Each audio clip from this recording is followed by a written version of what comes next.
Atenção! Pare! Ouça! Deus vai falar com você. A partir de agora, entra no ar. 15 minutos com Deus. Olá, povo de Deus, a paz do nosso Senhor e Salvador Jesus Cristo. Estamos chegando na sua rádio com os nossos 15 minutos com Deus. Eu sou o evangelista Agnaldo Gomes e nos próximos minutos estaremos juntos falando da palavra de Deus direto ao seu coração. Momento especial para mim, para você, para todos nós, pois afinal a palavra de Deus ela é viva e eficaz. Sendo assim, nos traz vida e vida com abundância. Acompanhe e medite em cada minuto. Quero compartilhar alguns textos da palavra de Deus que estão em Marcos, capítulo 4, do versículo 30 ao 32, Mateus 13, do 31 ao 33 e Lucas, capítulo 13, do versículo 18 ao 19, que diz: E dizia: Aqui assemelharemos o reino de Deus? Ou com que parábola o representaremos? É como um grão de mostarda que, quando se semeia na terra, é o menor de todas as sementes que há na terra. Mas quando, sido semeado, cresce e faz-se a maior de todas as hortaliças, que as aves do céu podem aninhar-se debaixo da sua sombra.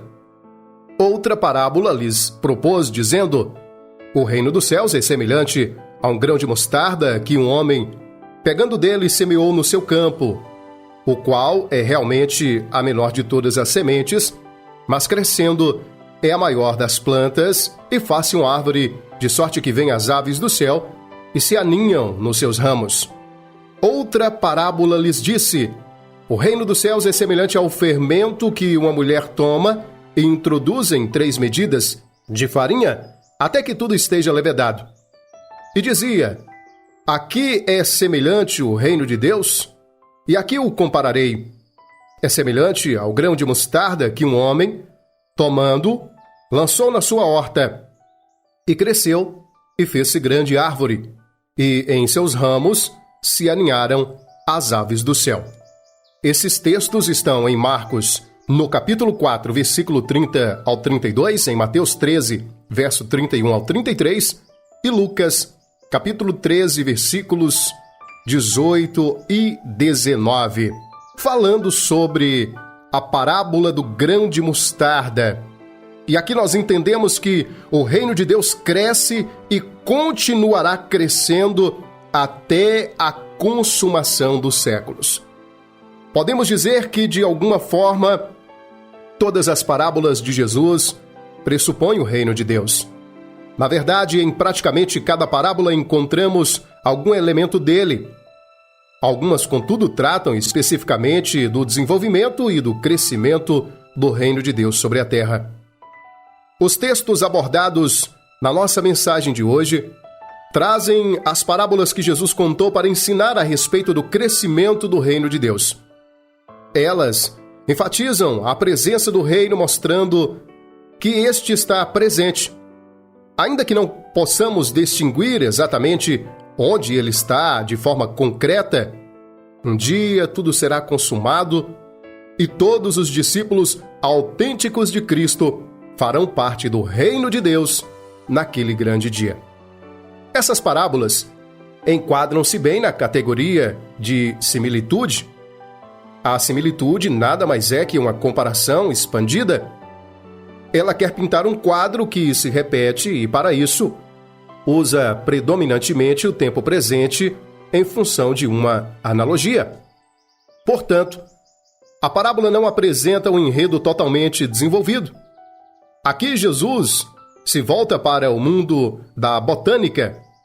O mestre utiliza-se da figura de um grão de mostarda a fim de ilustrar o reino de Deus.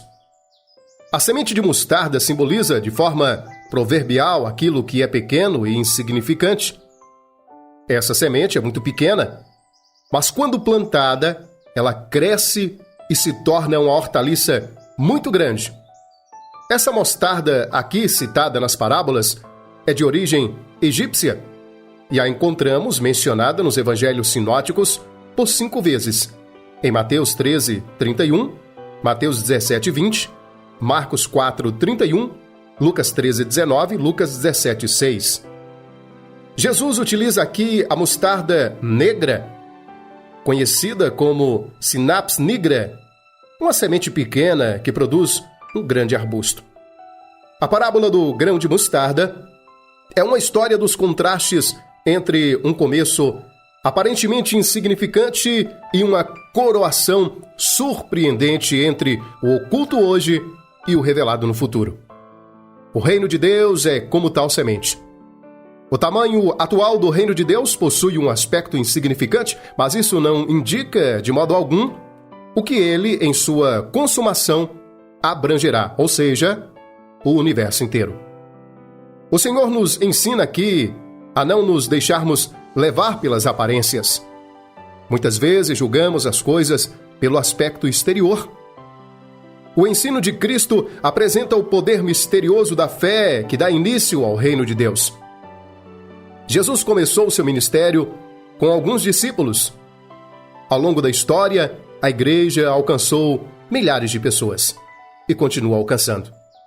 Hoje, a Igreja de Cristo compõe-se de bilhões de crentes espalhados por todo o planeta. Nos textos sinóticos que lemos, Mateus, Marcos e Lucas, existe um pequeno detalhe que chama a atenção. Mateus descreve o homem semeando na terra, Marcos descreve o homem semeando no campo, enquanto Lucas fala de horta. Esses detalhes, por se tratar de uma parábola, não devem nos prender. Porque eu vos digo que muitas pessoas têm se perdido aos detalhes na interpretação de parábolas. O campo, sem dúvida alguma, trata-se do mundo e o mesmo exemplifica as parábolas similares. O Evangelho vem sendo pregado ao redor do mundo desde o dia de Pentecostes, pois esta é uma ordem do Senhor.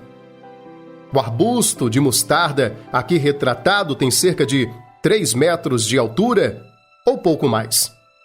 Seus galhos possuem tamanho suficiente para permitir que pássaros construam seus ninhos e consigam abrigar-se debaixo de sua sombra. Essa imagem de uma grande árvore onde pássaros habitam os seus galhos e animais descansam à sua sombra, é uma reminiscência do ensino veterotestamentário a respeito do destino dos grandes impérios, bem como sobre a ascensão do reino de Deus. A certeza que Cristo dá ao ensinar essa parábola certamente provocou uma forte conscientização e um enorme encorajamento para a igreja nascente, na época dos evangelistas Mateus, Marcos e Lucas. Uma igreja que estava enfrentando diversas lutas neste mundo. A parábola escatológica lembra o que disse o soberano Senhor a respeito do cedro no qual os pássaros encontrarão abrigo. Está em Ezequiel 17. A sombra dos seus ramos. Também nos desperta para a pergunta levantada pelo profeta Zacarias no capítulo 4. Quem despreza o dia das coisas pequenas? Todos os autênticos discípulos de Cristo participam do reino de Deus. Não basta apenas ser frequentador de igreja. Não basta. É preciso ser discípulo de Cristo. É preciso ser verdadeiro. É preciso nos entregar de corpo e alma ao discipulado de Deus. Ao questionarmos quem participa do reino de Deus, nos surge a ideia, sim, do que estamos falando, do discipulado. O tema do discipulado tem sido esquecido em muitos arraiais evangélicos na atualidade. Quando eu falo de arraiais, eu estou dizendo de igrejas, de templos, de ministérios. Contudo, se prestarmos atenção à chamada grande comissão, temos o mandamento de quê? De fazer discípulos. Ide e fazei discípulos de todas as nações. O crescimento do reino de Deus é de fato surpreendente. Cresce cada vez mais. Isso depende de mim, isso depende de você, de semear a semente. Mas Deus escolheu que isso aconteça através da prática do discipulado.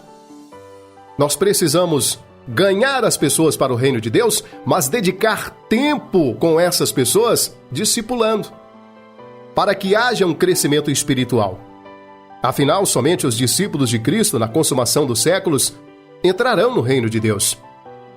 Para que possamos participar do reino de Deus, é preciso atender ao convite de Cristo.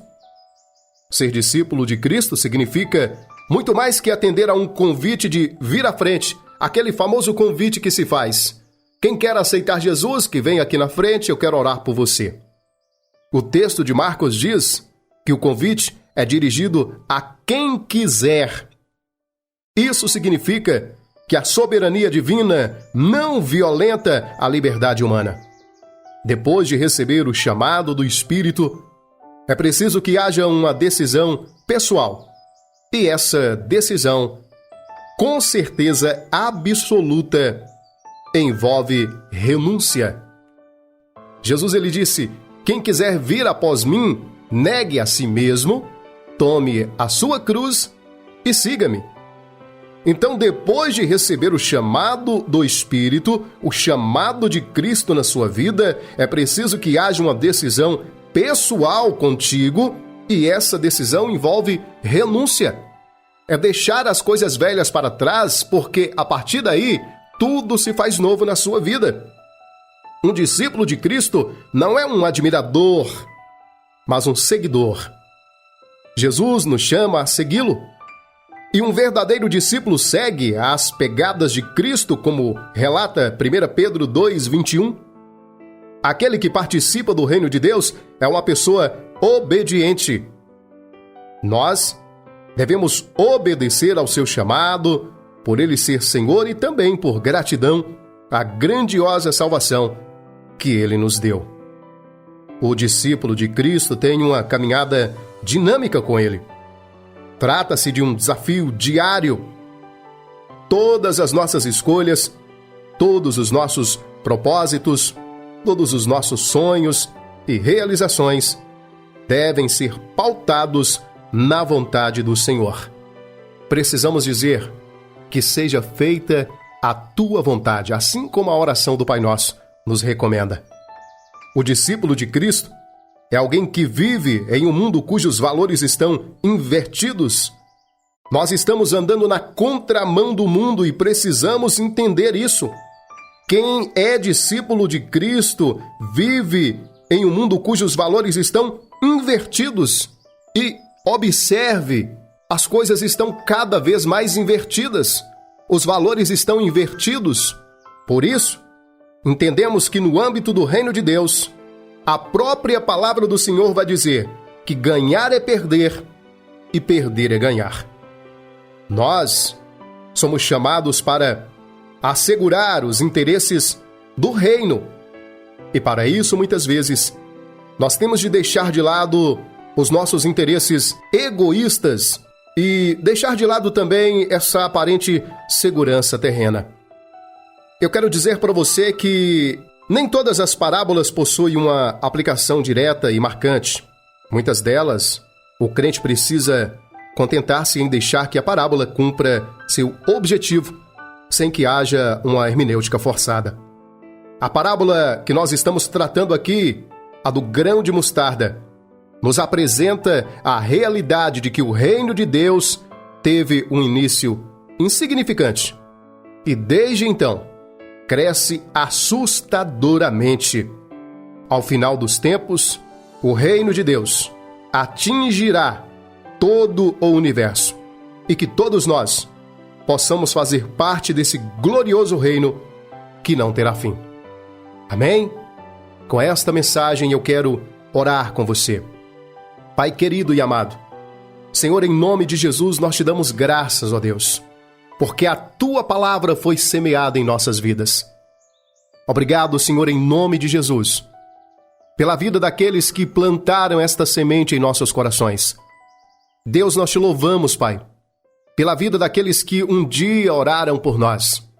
E assim nós estamos aqui neste momento, entregando a vida de cada um desses que estão ouvindo esta mensagem, Que esta semente, Senhor, possa produzir bons frutos na vida de cada ouvinte neste momento.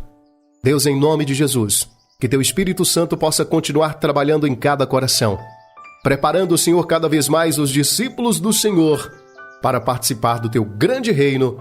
Deus, é o que nós te pedimos e te agradecemos, em nome de Jesus. Amém. Obrigado pela sua audiência e companhia. Nossos 15 Minutos com Deus volta na próxima edição. Fiquem todos com a paz do nosso Senhor e Salvador Jesus Cristo. E até lá. Você acabou de ouvir 15 Minutos com Deus.